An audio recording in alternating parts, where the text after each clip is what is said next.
some of the other people in the radio station commented over the air that Linda must be sick, Linda didn't show up. That was very unusual because she was a person that you relied on 5 days a week to tell you what was going on in the mountains. I was in my room studying late, probably until about almost 2, and she came in at about 11:30 into my room and spoke with me then. And she seemed in a really pretty happy mood, and then she said she was going to bed, and that was about 12. When Linda didn't show up, the newspapers then proceeded to tell the public. But it's crazy how like these serial killers had like really good manners and were like nice to the people that they knew. So it was like nobody would ever suspect them of doing the stuff they did. That's crazy to me. Like Ted Bundy was on his way to become a successful lawyer and was always smiling and all that stuff. You would never think, oh, this guy's killing people on a regular basis, you know, especially in such a brutal fashion. His crimes were so heinous. What up, El Torito Fuentes, and what's up, Luca, aka Mod?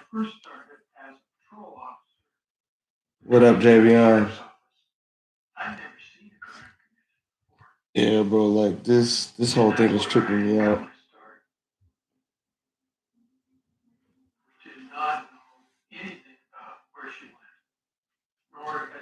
What up, Loco Lux?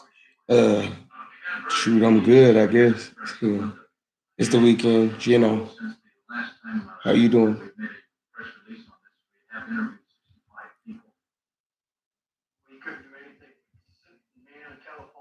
This stuff is so trippy.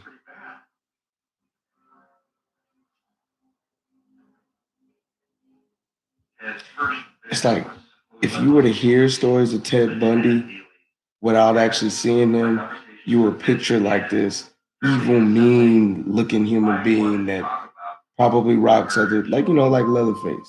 You picture a character like that.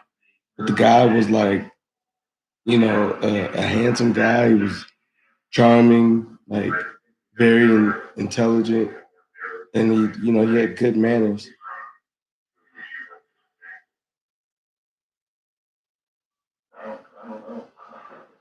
But you know, he raped and beat a lot of women.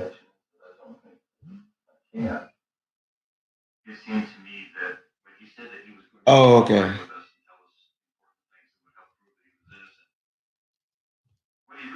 It's a dope new name.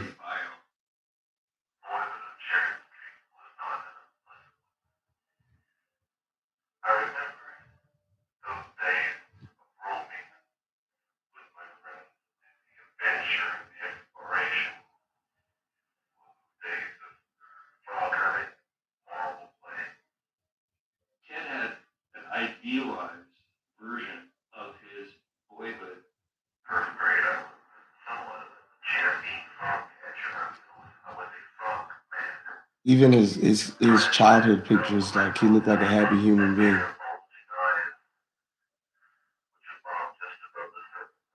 Both parents in the household, siblings, all that good stuff. Growing up in Tacoma, we had a lot of fun.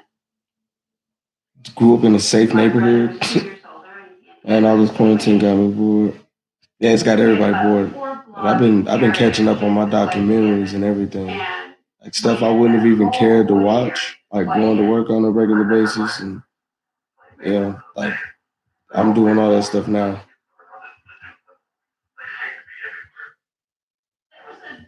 It's almost like I need a fix for it now.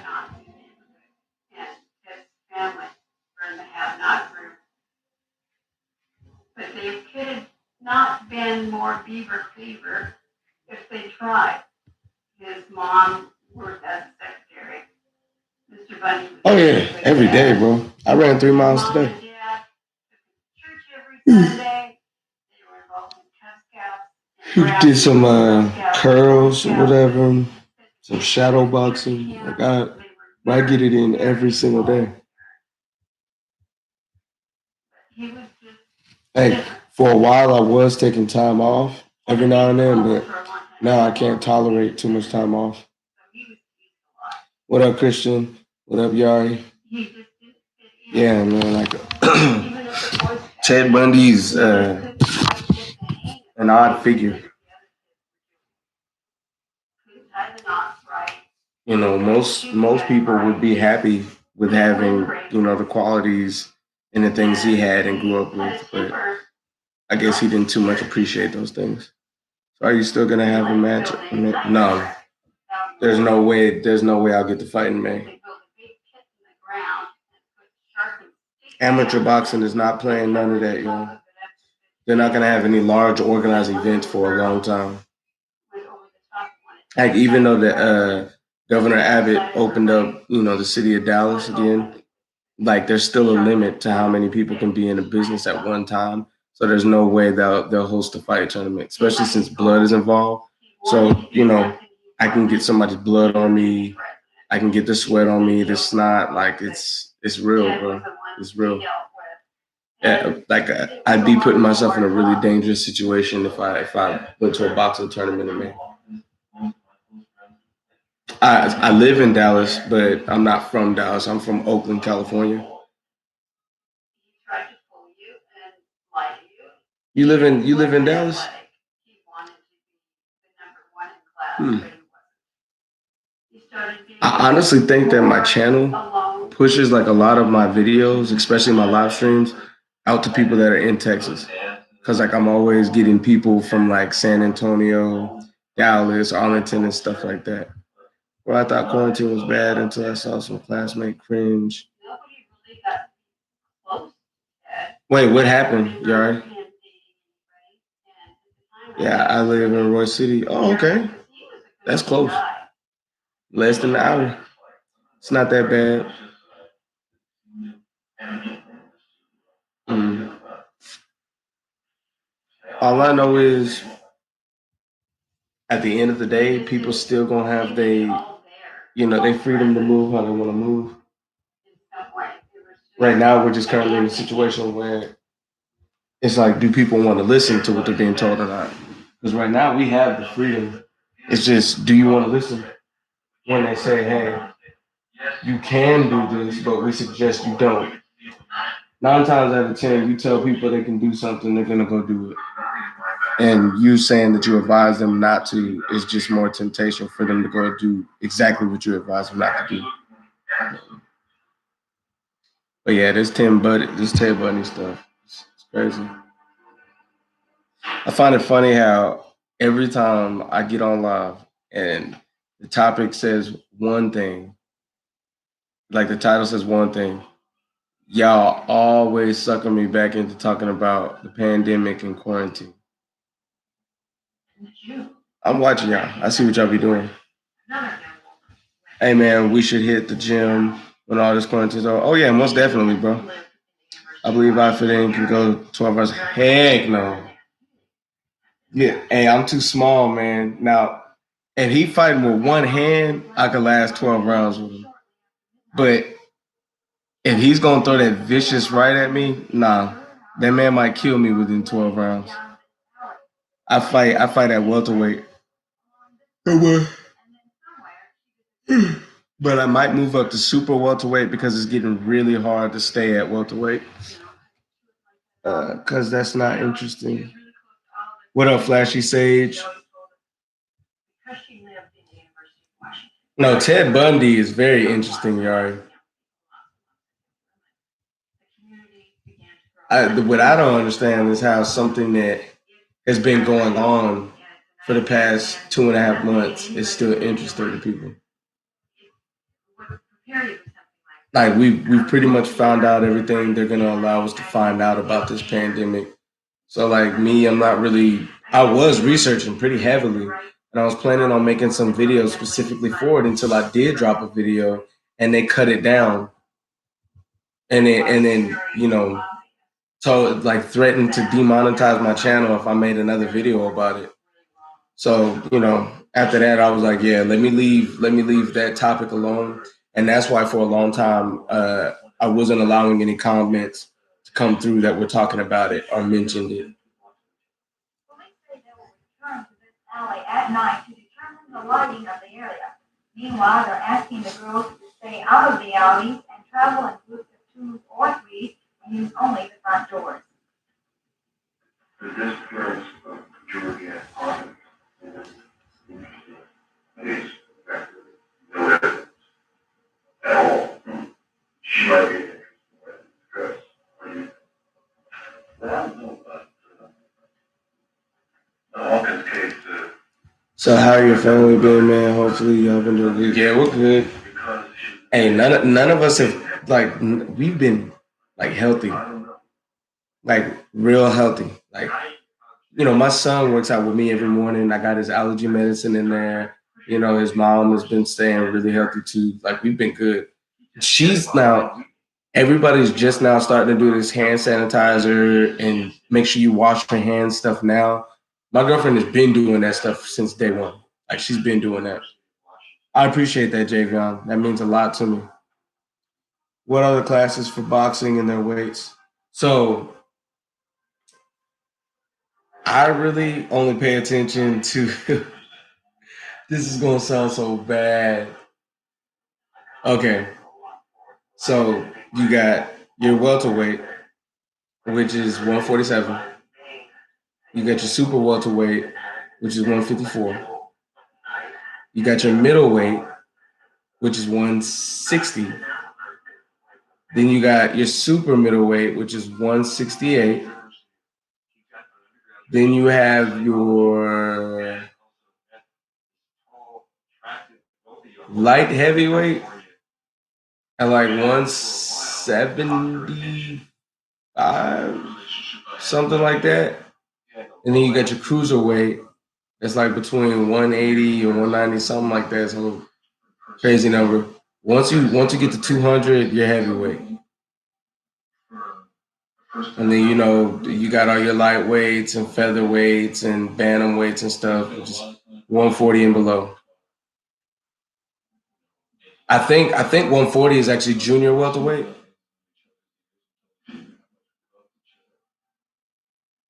Then you got 135, which is lightweight. Middleweight, okay. Middleweight is a dangerous bracket, man. That's where you got your Bernard Hopkins, your Chris Eubank, uh, you got your Roy Jones Jr., which is the most dangerous out of them, in my opinion, because he demolished Bernard Hopkins when they were still young.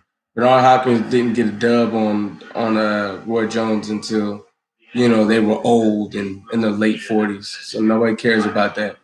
But like Roy Jones made Bernard Hopkins this guy that was running through everybody. He made him look so below average when they fought. I'm heavyweight, 6'5", 260. Yeah, Brandon. You can do a lot of damage because in your division, like especially in amateurs, heavyweights are scared to fight other heavyweights. So a lot of big heavy guys are not getting into boxing. It's just not something they want to do. So like you go to a tournament, 9 times out of 10, you're going to be fighting the same 2 or 3 guys you fight at every single tournament. So eventually you learn your opponent to a T. Like I've watched my teammates that are heavyweights demolish the same people over and over and over again. So they got this nice record because they're beating up the same dudes over and over again. And then when another heavyweight steps up and goes open, they're fighting the same heavyweights. So it's like our heavyweights at our gym are just in rotation beating the crap out of these guys. Because like by the time another heavyweight comes to our gym, the heavyweights that already fought the opponents that they're fighting can tell them everything about that opponent, tell them their antics, their habits, their reflexes, whether they're fast or slow, whether they're big punchers or not. And not only that, our new heavyweights are sparring our current heavyweights 2 to 3 times a week. So and it runs like that for our division too, the welterweight division. But I have way more options, and I get to get in the ring with the heavyweights too. But the reason that is because the more loaded a division is, the more dangerous it's going to be. You have more people in between 130 and 160 than any other weight class. Like welterweight is the most loaded weight class there is. Then you got your 140s, your 135s, your 130s, like that range right there is loaded. 154 and 160 is loaded. Like there's a lot of people at that weight class. When you think about the heavyweights, you're taking your Deontay Wilders, you're taking your Tyson Furies, your Anthony Joshua's, Dylan White. Um, After them, oh wait, Charles Martin.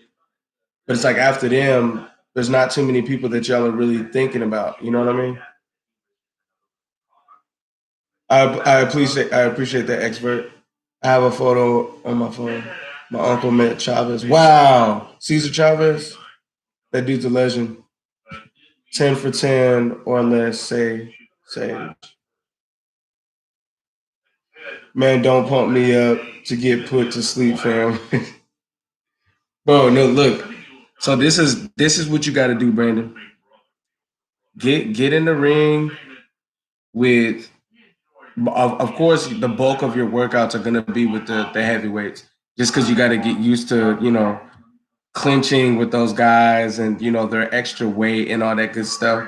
But bro, get in there with a couple cruiserweights and middleweights so that they can work on your speed with you. Like spar with somebody that's hard to hit because that's what I do for my heavyweights. Like I'm I fight at 152 right now, so I'm extremely hard to hit. Like I can duck under a lot of punches because I'm a lot smaller than those guys, and my feet are faster. My hands are a little bit faster too. So they get like real good with timing and footwork and all that stuff because they're chasing me around the ring. So get in there with some smaller guys and let them give you some work. Not only that, 9 times out of 10, you're gonna get tired a little faster than a welterweight or a middleweight. So they're also gonna push you to fight past exhaustion. Do you know Chavez, the Mexican fighter? Yeah. Well, I've never met him, but I know who he is. We got posters of him all in our gym. I fight at a Mexican. I train at a Mexican gym. I'm a big fan. That's what I mean. Thanks for the talk. Oh yeah, no problem. And hey, I'm a fan of you, bro. I'm a fan of y'all. Like those of y'all that really show me all this love, bro. Like it means everything to me, and I don't take it for granted. And that's why I'm gonna keep it pushing. Bro, whenever people request compilations, I put them out there immediately. Even with Leslie Jordan, people were requesting him, so I got on it. I put the videos out there, and I got my own original content I'm putting out there too, just to keep it coming for y'all. You know what I mean? Damn, dude, you had 8K, bro. You was at 5 not that long ago. Uh, you man, we here for you. Oh yeah, I'm here for y'all too. We're gonna ride this thing until the wheels fall off, and I don't plan on the wheels ever falling off. Oh yeah, man, that's what I'm here for. And eventually, like when I get big enough, I can clean up my channel to where all my videos are just in person, personal like this. Because I feel like even though this doesn't get as much attention as some of the other videos, this is the most genuine.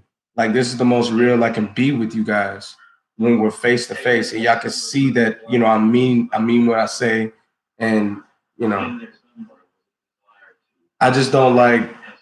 I feel like I'm hiding whenever I do voiceovers or I post, popular content compilations from Instagram and stuff like that. Like it's not, it's not me, And at the end of the day, if this channel is gonna have the name that I created, it has to be me. So obviously, I can't do it right now because the quickest way to kill a channel is to stop giving people what they're requesting. But I'm hoping to get big enough to where people won't be requesting other content from me. They'll be requesting to see me. Oh yeah, big time. And hey, and I keep my weapons sharp too. You can't really see the definition of my knuckles right now, but yeah, they lopsided and everything. Like my hands done been through war. You see, I got crooked fingers and all that stuff. Bro, when the pandemic and everything started, I was out there punching on trees. I actually uploaded a video of it on here. Then I remember when I first found your channel, I was searching up Tyson versus Fury 2, and your channel was great, man. I appreciate that, bro. Yeah, bro, that was probably one of the biggest things I did was that live commentary for the Deontay Wilder versus Tyson Fury fight. And obviously, y'all saw by my reaction, I didn't get the result I wanted, but at the same time, those guys are two giants, and like it comes with the territory. At every era, we're gonna see our heroes fall. We're gonna see them get back up. They might get back up just to fall down again, or they might get back up to become triumphant. But I'm not gonna knock Tyson Fury as much hate as I've showed him in the past. He's gone through his own struggles too. So is what it is, bro. I really love these old school documentaries though, because it really shows you like how far ahead we've come in time. Like outside doesn't even look the same back in the 1980s and the 1990s the way it does now. Like everything looks so much brighter now. I remember when I was growing up as a kid, like it wasn't always so bright outside. Like, pictures didn't look so real back in the day. Kind of like me in the sense of age, college educated. And for most of the women that I knew, they were very careful about meeting strangers and dating and who they were dating and so forth.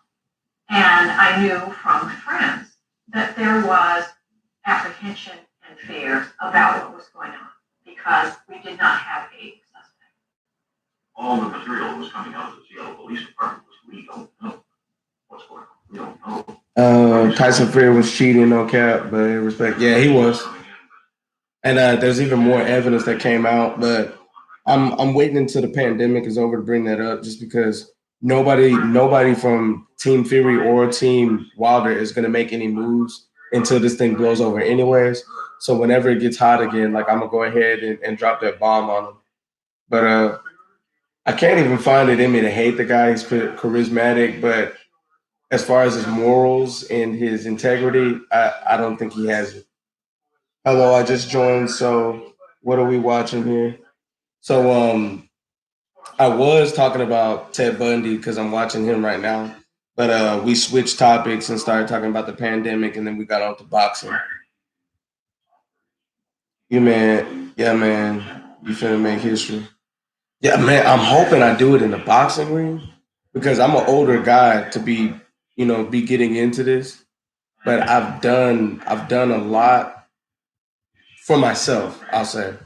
Obviously, I haven't done anything for the sport yet, except spar a couple people. They go in and they're well prepared for their fights and stuff. But I haven't made a name for myself in boxing yet. So whenever I do, I know I have to come out with a bang because I'm not gonna have a long, luxurious career like most of the greats do. So I have to make a statement immediately, guys. Like immediately. Bundy and Koresh seemed similar to me. Yeah, bro. Like they they were ordinary guys that had big goals and big ambitions, but had sick fetishes, and nobody's expected them when they were doing it. Like everybody was like, "Wait, him? No, no way." Especially Ted Bundy. Like the guy, I'm watching these videos and I'm watching him work and like stuff he's doing at his job, and the guy is really clean cut. Like you just would never think a man that's willing to work that hard goes home at night and instead of going to sleep, he's doing the crap he did. Hey, you play Fortnite 2K or something? Man, I did play Fortnite for a while, but I'm no good at it. I'm good at Tekken, Dead or Alive, and I'm honestly gonna start posting gaming videos on here again. I've been depriving y'all of my gaming content just because my on-screen antics are not as funny as the likes of PewDiePie and Ninja, but I'm trying to get there. I'm getting better as I go. Wait, are you the dude that makes those like yeah, like I do his compilations. Bro, yeah, those videos are funny as no cap. Yeah. It's crazy. If I title a compilation or a voiceover anything but filet, people will not watch it at all. Like I've got some videos that I personally believe are way funnier than those, but nobody wants to watch them because they're not filet. But I won't cry over spilled milk. You know what I'm saying? Like just take it to the chin, hustle up, and keep it pushing. Because honestly, what's gonna happen with my channel is gonna happen regardless of what I do. I believe in destiny, especially when it comes to something that is so broad and has so much potential to grow as big as you guys are seeing plenty of YouTubers grow. So, if I get where I'm trying to go, cool, like amazing. I'm gonna be forever grateful. But at the end of the day, I'm gonna keep doing this regardless. Like I'm not gonna stop. This might be for the rest of my life type deal. The funniest video was when this baby animal juice yeah, that gazelle. Ooh shoot. The thing had the scoots and the lion had no brakes. It's like you remember back in the day riding a bicycle and you didn't have any brakes and your pedals they spun in reverse instead of stopping the bike whenever you put them in reverse. So it's like you gather too much speed to the point where the pedals are just going and you can't make them stop and you're going downhill. So putting your feet on the ground isn't going to slow you down. It's going to make you flip the bike. It's like that. That's what that reminded me of. And I have horror stories about incidents like that. I got a scar like right on my upper shoulder, my upper left shoulder from that. The Are you ready for some football fillets, my friend? Yeah, I think honestly, I think that's the best one I've put together. To be real, and I think that video is going to surpass the video that I put together that has 237,000 views. The Are you ready for some football one is going to do numbers. What I'm not understanding is why the ultimate disrespect isn't doing better numbers than what it's doing because that video broke all the rules and I got away with it.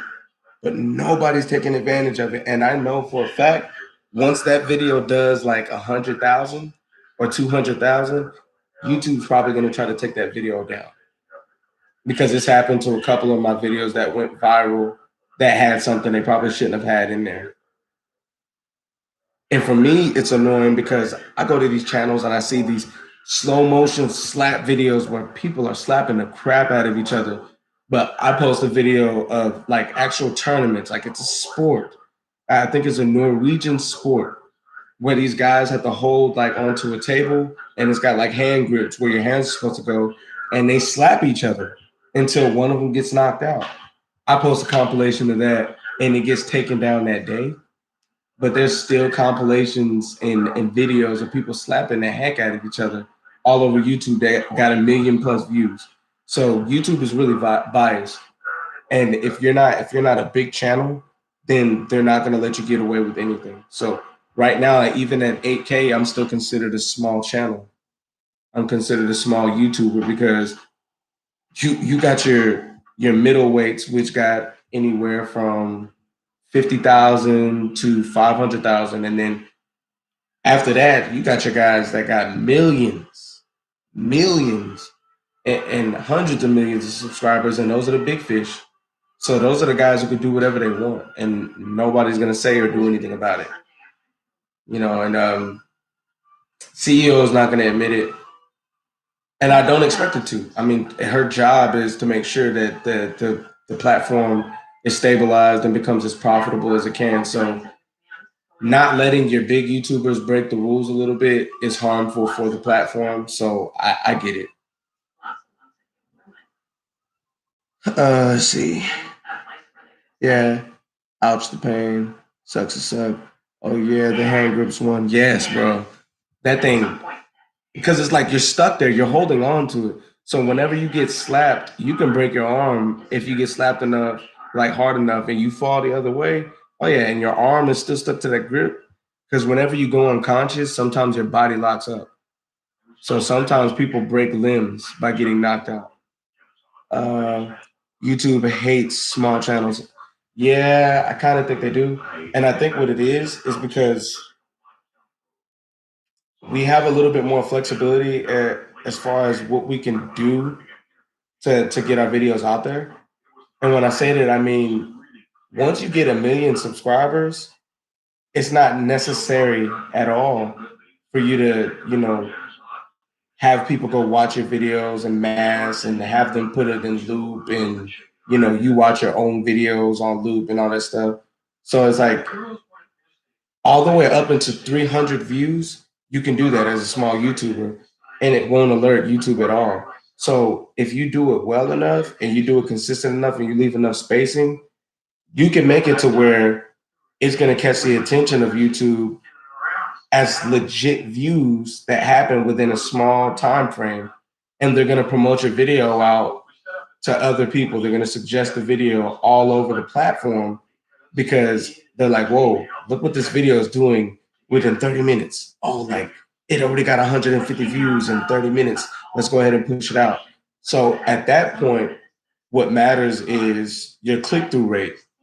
So if they put it in front of 10,000 people and only 100 people watch it, they're blackballing that video. It will not get any more attention. Not only that, by that time, you'll have 300 views. So their manual reviews are going to come in. They're going to investigate the video and see how many of those views came from the same exact user. So if you got one user that watched your video 50 times, they're going to take about 90% of those views away. So you'll get 5 views left over from that. So yeah, it's a lot that goes into it. Hey, what's up, Chloe?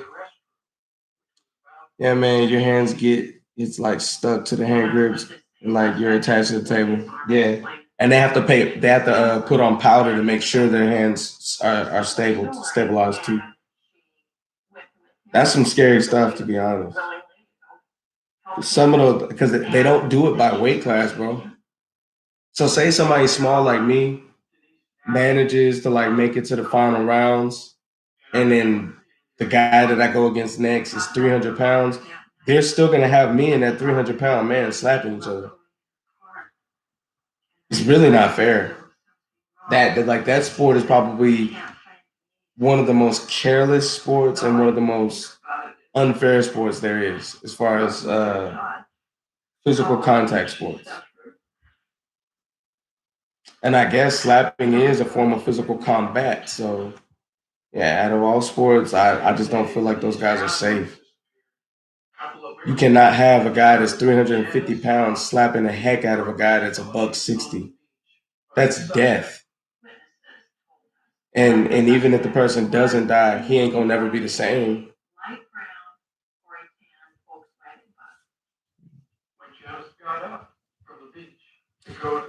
Sorry for my inconsistent eye contact, guys. Like I'm just showing like the map that he made to like kind of navigate from neighborhood to neighborhood and to the houses and addresses of the people he victimized.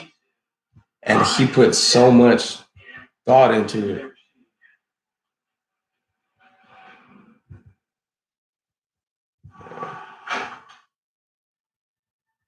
And this was in the 70s and 80s that he was doing this stuff.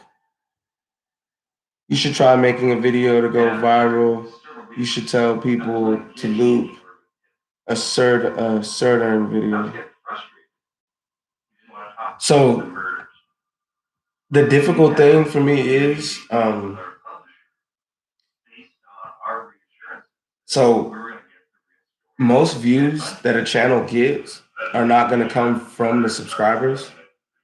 So subscribers are definitely the biggest support system you have. But even your subscribers are going to keep it real with you by not viewing a video that does not look interesting to them. So that's my biggest difficulty. Like I go to the community tab and I post a video that I know on its own it's not going to do all that great. It might get to 1,000 or 2,000 views at the most. I promote those videos, and sometimes the video is good enough for people to be like, okay, yeah, like I think my people on Facebook would like this, and they go ahead and push it out. But there's other times where they're like, nah, I don't like the video myself, so why would I post it? You know, bro, do you have a friend that y'all just make funny videos? So the voiceovers definitely come from me and multitude of people, and the fillet videos are from fillet. Um, like as far as the I fit in videos, I just do voiceovers multiple times, and I just like lace them over the other voiceovers, so it sounds like multiple people are saying something in that video. It's unfair because the other dude probably has more power. Yeah, big time, a lot more. He can put his body weight into it, his strength, and just pure momentum. Because 9 times out of 10, a guy that's 6 foot plus is going to have longer arms than a guy that's 5'8". So he's got longer levers. He's got heavier hands. He's got heavier arms. He's got a lot more mass to him. And he's probably a lot stronger than that other guy. So that combination is deadly. Like you can kill somebody in that sport. Like, yeah, I get punched in the face and stuff like that and get popped real hard in the ribs and everything. But I can choose not to leave my head still. Like I can attempt to get out of the way of those punches. So I'd rather have somebody trying to punch me, but I can make a miss and stuff like that, than to have to sit there in front of a guy and let him slap the heck out of me. Dude, has anybody realized that are all here at like 12 a.m.? Man, I'm realizing that y'all come at the weirdest hours because normal times like 8 to 9 o'clock, y'all are not having it. YouTube, the analytics tab has like this new feature where I can see whenever the majority of my subscribers are active on YouTube. And I'm finding out that there's certain like there's like a few hundred that are on every single day between the hours of 12 noon and 4:30 p.m. Like YouTube is really enhancing like the tools that you could use, but as far as the way the algorithm works, they're smothering our creativity. They're making it to where not as much stuff is going to get out. And the reason that this is happening is because of something called influx. So influx happens when you've got a lot of people that are sticking their hands into something. In this case, a lot of people are starting to become YouTube creators. Not only that, a lot of people are starting to hit the 1,000 subscriber and 4,000 viewing hours quota. So when you have a million people that are monetized, you can't allow a million people to get 100 million subscribers on YouTube. You see what I'm saying? Even though that would make an abundance of money for YouTube, it would create a large inconsistency for like the companies that purchase the ad spaces and put them on the videos. And I had to realize like that's why people that have around the same amount of subscribers of you as you are never going to want to collab with you unless all of you guys have 10 million or more subscribers and you guys are just trying to get good content and make sure you can get maximum views. Because at that point, that's how you're paying for your lifestyle. But as a small YouTuber, another guy that's got 8K subscribers is not gonna wanna collab with me because I'm his competition. If I'm trending at the time, 9 times out of 10, he's not trending.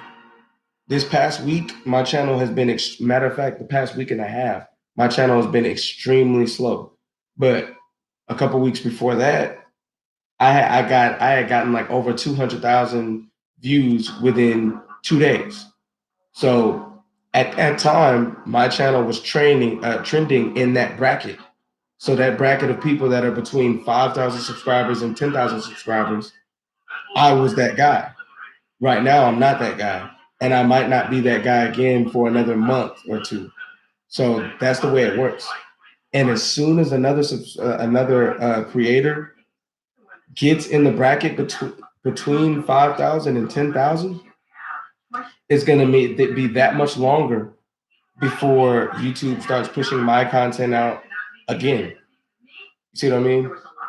So it's really difficult, man. Like it's real difficult. Yeah, man. I be on YouTube only when you upload videos and go live.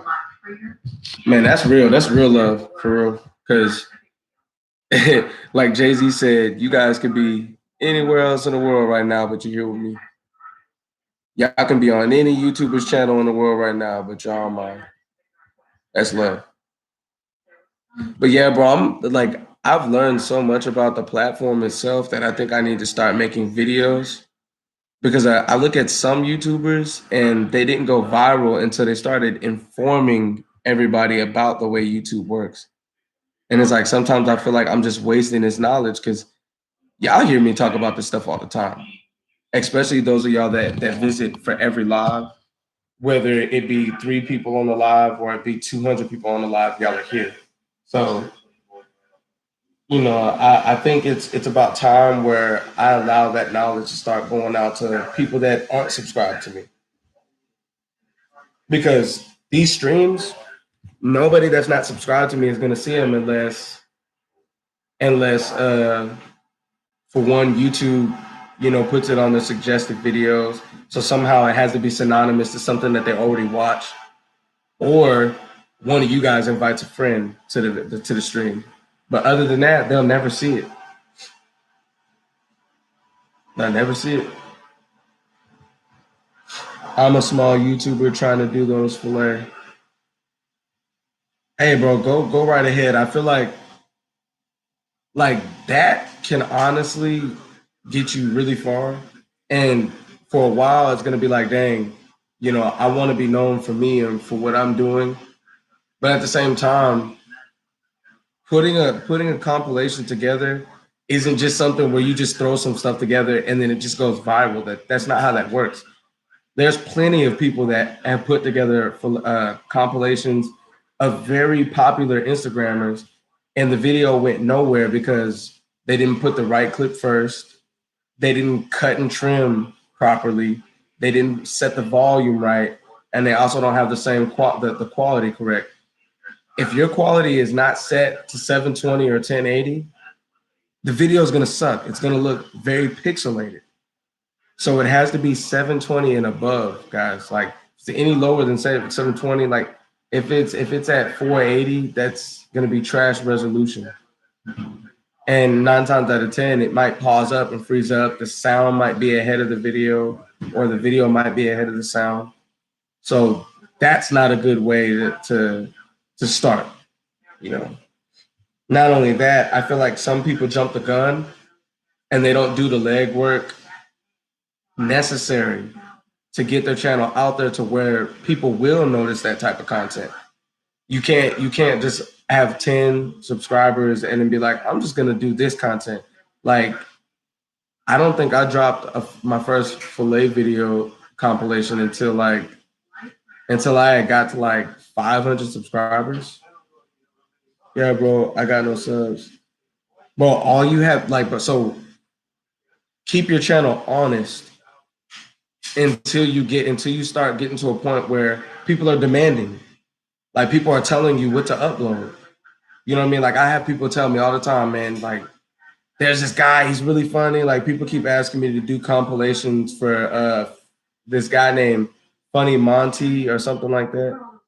Like people will start making those requests, but for the first 100, like you have to get your own people.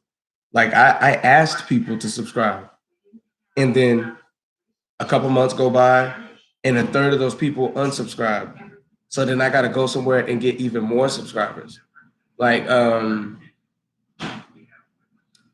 school year before this school year, I went from 80 something subscribers or 60 something subscribers all the way up to like 150 something or 160 something. By the time summer hit, I went all the way back down under 100, but it wasn't where I started at that. It was like a little bit ahead of where I started that school year. I went to Vegas and got like hundreds of people to subscribe. Well, I won't say hundreds. I got like 160 something people to subscribe. I had a shirt made that had my YouTube channel on it. And I just walked the strip with my YouTube channel shirt. Next thing you know, I look at my phone and like minute by minute while I'm out there, people are subscribing. And I'm talking to people too, chopping it up with people, a lot of friendly drunk people. And then they start subscribing. Those subscribers stayed. So I went into the next school year with 200 plus subscribers. After that, during that school year, I got up to, well, this school year, I got up to like 400 and something based off the help of my students.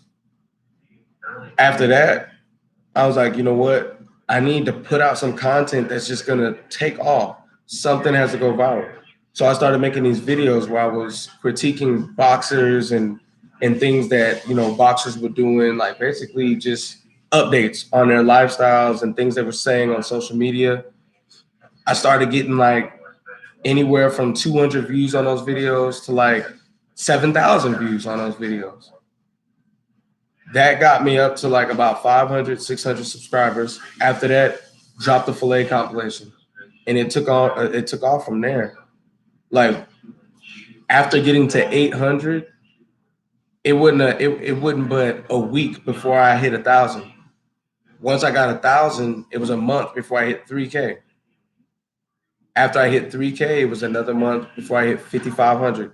After that, I went from 5,500 to 8K in less than a month. It was like 26 days. So the fact that the past 3 months, I've gained 6 times the amount of subscribers that I gained in 8 or 9 months. It's all about the snowball effect. YouTube's algorithm works, and the snowball effect is real. It's just you have to find, basically your first 100 subscribers are going to be the hardest subscribers you get. And after that, your second challenge is 1,000. So the hardest milestones to reach are 100 and 1,000. And I didn't believe it at first. I was like, there's no way. How the heck, that doesn't even make sense with math. How in the world is it harder to get 100 subscribers and 1,000 subscribers than it is to get 10,000, 100,000? Well, it's because once you get to 1,000 subscribers, half the job starts getting done for you. You're more noticeable after that. Yeah, man, I gotta go to the store real quick. Okay, I'll see you in a little bit. Just saying, you are going to blow up this year or next year. I hope so, man. I really do. So you being close to 100 subs, you've already you're almost finished with the hardest part, bro. And keep in mind, bro, like I did not believe this at first, but the first 100 subscribers, it's hard because you literally have to manually get it done. You have to go ask, you have to get people to rally behind you. So popular content is not going to help you get to your first 100 subs. You have to go ask people. From 100 subs to 1,000 subs, it's literally just continuing to flood YouTube with content. And it's basically the wait game. You're going to have to wait a few months before that happens. Oh, yeah. You'll get that 37 subscribers in a matter of 2 months, bro. And it could be faster.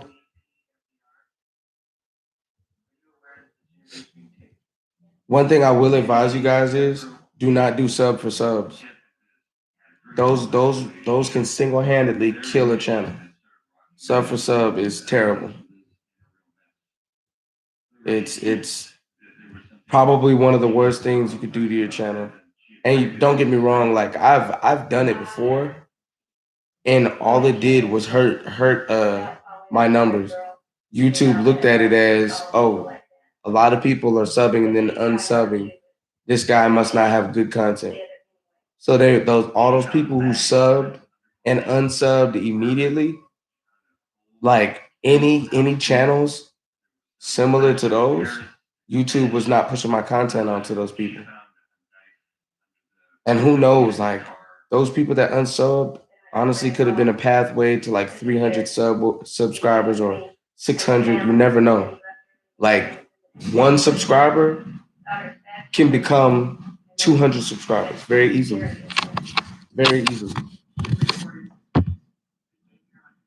Look at me over here dropping gems for free, y'all.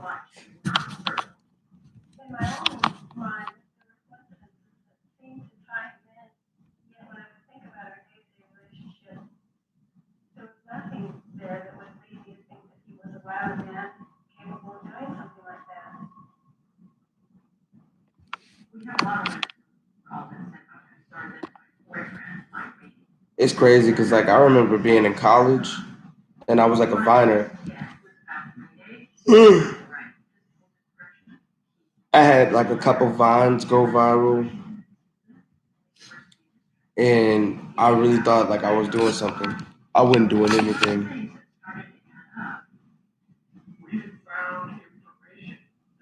YouTube removes comments from videos if they deem those comments inappropriate. So somebody say somebody was the comment on one of my videos and be like, "Oh, bro, you're a B word, F you." That comment might show up, but 9 times out of 10, YouTube is gonna alert me and say, "Hey, we've removed this content. It violates the community guidelines." So then I'm now forced to make a setting to where they can't make that phrase just so I can avoid getting a strike.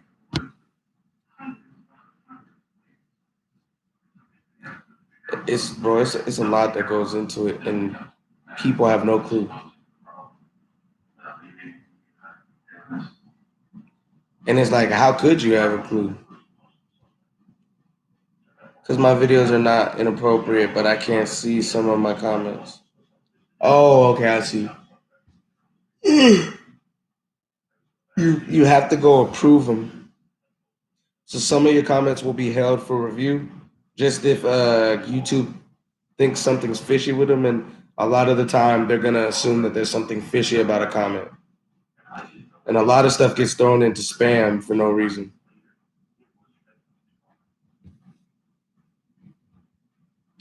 Dang, I just lost a subscriber.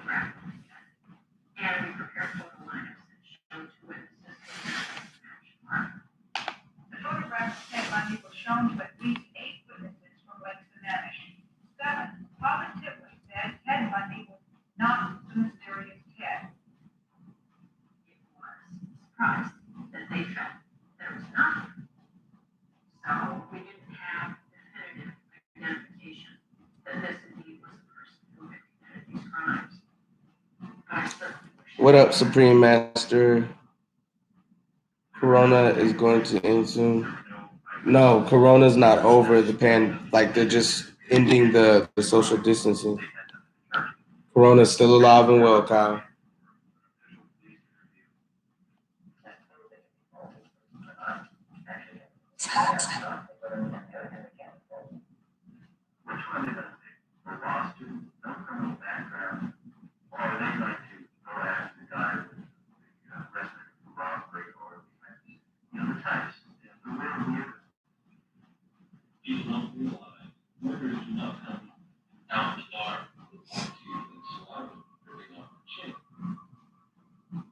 Everybody wanted his Ted to be somebody who could pick out. He wasn't that way.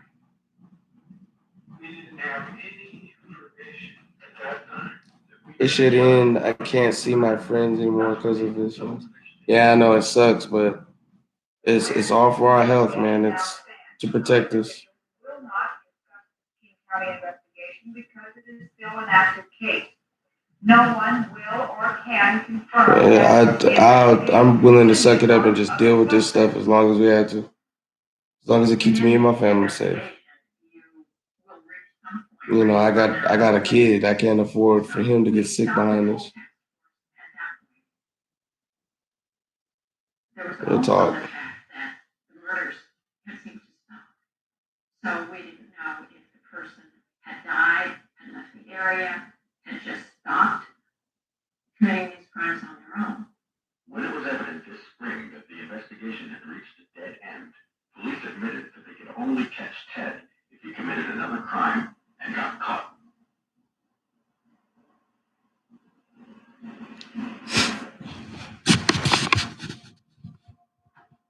You know what the scariest thing about these like murderers is?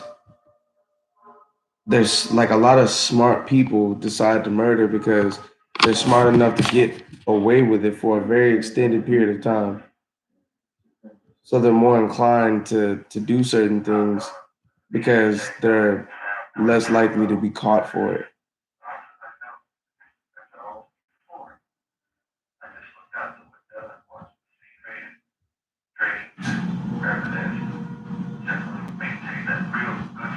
Crazy.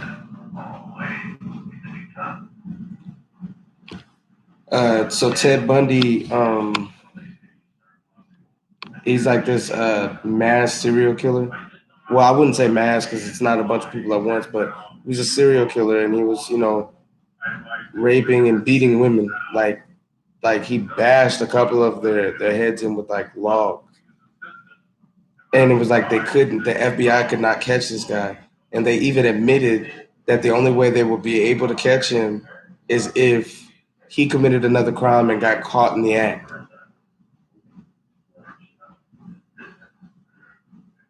My mom got to work day and night with patients that has the thing, but she doesn't have it. Yeah, like I couldn't be a doctor in this time or a nurse because they're up close and personal with some people that have that deadly virus.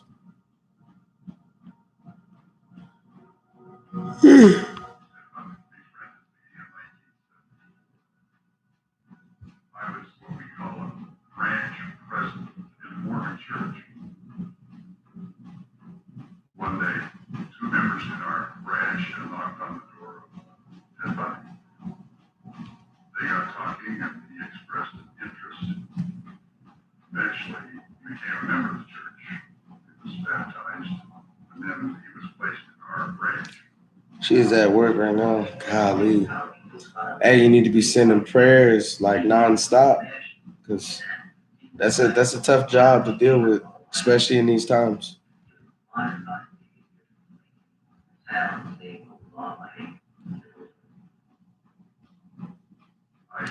Prayers can bring a lot of relief for you, especially just because you know it can't be easy for you to think about, you know, what your mom is dealing with and all that good stuff, you know. Um,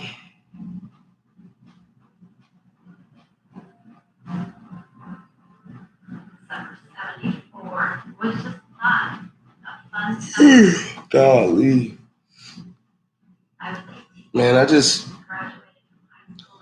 I can't wait until I get big enough to the point where you know me just living my life and giving updates on it, and you know walking around with a camera on me is all I have to do to maintain it.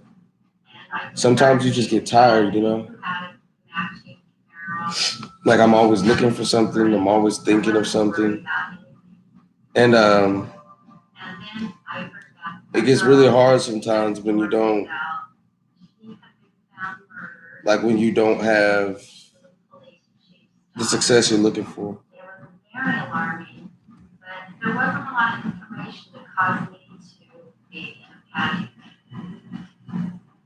Melissa Smith left her father to meet a friend at the Smithville restaurant. They talked for a while, and then Melissa left. She set for home. She never got there. 9 days later, Melissa's body was found in Southern County. She had been beaten and strangled. I lost talking. I don't want another man with my lifetime. I don't think that's right. I want to know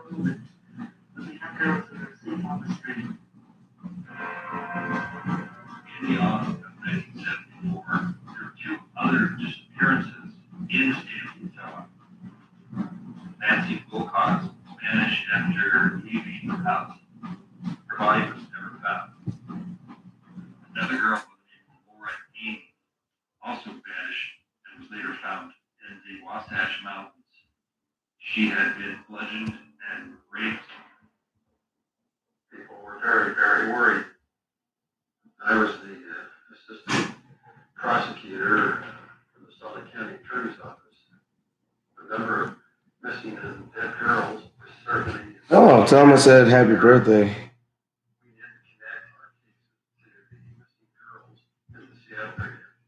You wouldn't Well, every year we get nowadays is a huge blessing. community.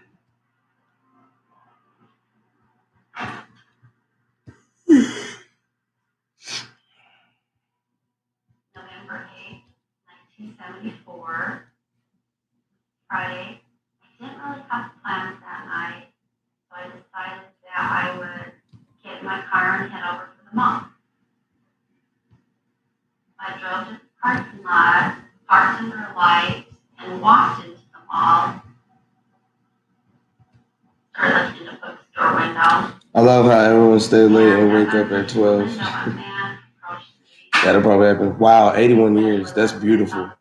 Man, that's beautiful. He said, well, we found someone trying to break into your car. He was polite. He asked me if I wanted Man, that's to come beautiful. out to the car with him and see if he was missing. So we got out to Yeah, the car, please tell her I said happy and in the birthday. car that nothing was On missing. weekends. And Yeah, he weekends asked me is if he wanted me to freedom come to be in the car, irresponsible, but I honestly. wouldn't. I just said, And I mean, nothing. there's not really a way to be too irresponsible because I'm in the house. Do you have time to come down there and fill out a complaint? And then they said, "Do you I do have need to set an time alarm for the today?" morning though because I got to get up and work out. Starting to feel a little uneasy. I thought he could smell alcohol. And that's when he just promptly pulled out his wallet and showed me a badge. And I went, oh, okay. He drove a Volkswagen, which I thought, well, that's kind of odd, but maybe he's undercover. And I got in. He headed down a side street, and then he suddenly pulled over up on the side of the curb by an elementary school. And that's when I just started freaking Thanks, out. man. What are we doing? And he grabbed my arm. He got one handcuff on one wrist, and he didn't get the other one on, and the one was just dangling. I had never been so frightened in my entire life. And I know this is cliche, but my whole life went before my eyes. I thought my adopted parents are never going to know what happened to me. The next day, they pulled out a gun, and I was going to get up. I just thought, go ahead. Just go ahead. Do it. Tell me now. So I down the door. Hey, I got a couple workout videos. He came out after me, and we I'm gonna make some more though. I got a lot of work to do, man. Lot. I just thought, oh my God, crashed and fight, you know, we're all broken. I remember feeling like lifeless. You look sleepy, you should go to bed, drink some coffee. I'll go to bed when it's, I don't know. I don't know when I'm going to go to bed. I do need to take a shower though.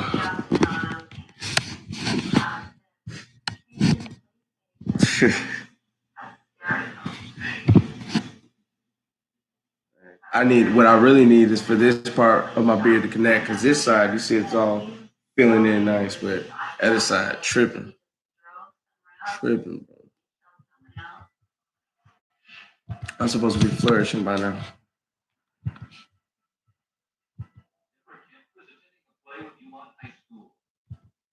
She left the play early to pick up her brother, and he never got to her car. The same night that Carol Barrage was kidnapped, every kid was abducted in the parking lot north of Salt Lake. Found in the parking lot was a handcuff key. And he said, my handcuff, Police believe the key was the same handcuff used to kidnap Carol Barrage. 4 hours earlier, the same night, that he can't disappear. Yeah, I played Tekken and Dead or Alive.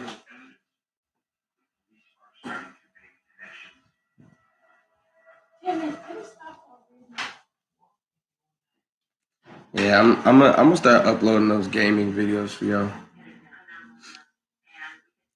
So I realized lately I haven't been sticking to my name because my slogan is I do it all, but I haven't been gaming at all lately. I mean, I've been gaming, I just ain't been uploading it. But I'm trying, y'all. I'm trying to keep it consistent. I don't know. Like it's hard for me to keep my mind wrapped around one thing at a time, especially if I start getting like really good and really consistent with something, like that hunger to get better kind of like simmers down a little bit every now and then, but it always shoots right back up. So I always find my motivation again. It's just sometimes like I'm just like I need a break. My iPad is about to die, but I'll watch the stream till my iPad dies. Hey, but save your juice. I'm actually about to get off so I can go shower. But I'll probably get back on tomorrow. Talk to y'all later. Love y'all. Out.